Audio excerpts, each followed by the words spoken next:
Gerunds and Gerundives, our last topic in Latin grammar. We've seen gerundives before. It's the term for the future passive participle. And we've seen gerundives used in a special way, with the passive periphrastic, Carthago delenda est. Carthage must be destroyed.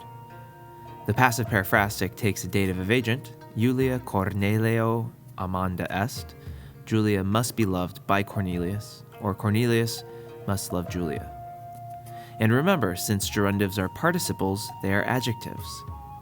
That should be easy to remember, right? But this isn't the only time we see gerundives in Latin. We also see them in phrases like this one.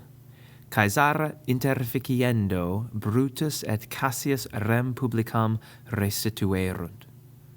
The main clause translation is easy. Brutus and Cassius restored the republic. But the ablatives Caesara interficiendo is a little bit more difficult.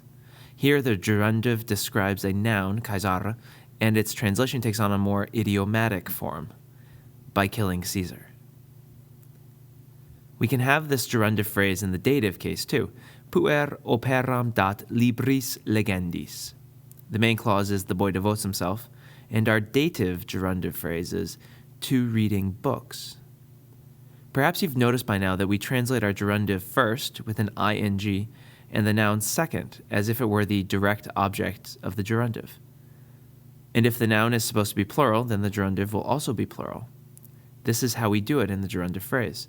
I should also point out that the gerundive is also often used with two prepositions. Causa, which takes a genitive and means for the sake of, and ad, which takes an accusative and means for the purpose of. And both of these prepositions relay a sense of purpose. So we can have two different sentences. Marcus Romam venit, librorum legendorum causa. And Marcus Romam venit ad libros legendos. Both of these mean roughly the same thing. Marcus came to Rome to read books. Causa, by the way, has its genitive phrase come before it rather than after it, like most prepositions. Okay, so that's fine. Once you identify your gerundive, and you can do that easily by the two letters nd, and the fact that it describes a noun in the same case, number and gender, it's an adjective, remember?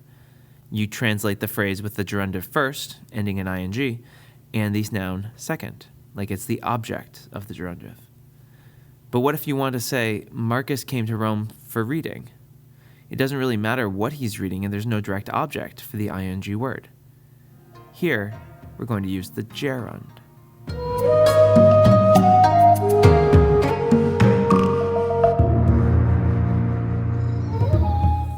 Okay, if the gerundive is an adjective, then the gerund is its noun form. In fact, we only find the gerund in the neuter, singular, of the genitive, dative, accusative, and ablative cases. And it's only accusative when used with the preposition ad, which necessarily takes an accusative. Let's see this in action. Marcus Romam venit ad legendum. Marcus Romam venit legendi causa. Marcus came to Rome for the purpose of, or for the sake of, reading. Here's the dative form. Puer operam dat legendo. The boy devotes himself to reading. And the ablative. Loquendo Cicero senatoribus persuasit. Cicero persuaded the senators by speaking. The gerund, the ing noun form of the verb, will never be the subject or object of a sentence. That role is taken care of by the infinitive, as in errare humanum est.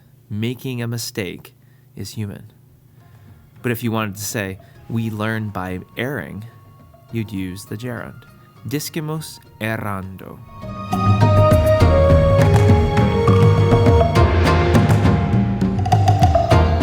Differentiating between gerunds and gerundives should be easy. The gerundive, since it's an adjective, will always have a noun that it modifies in the same case, number, and gender. And this noun will always be its direct object in English. The gerund is the noun, and so it stands alone.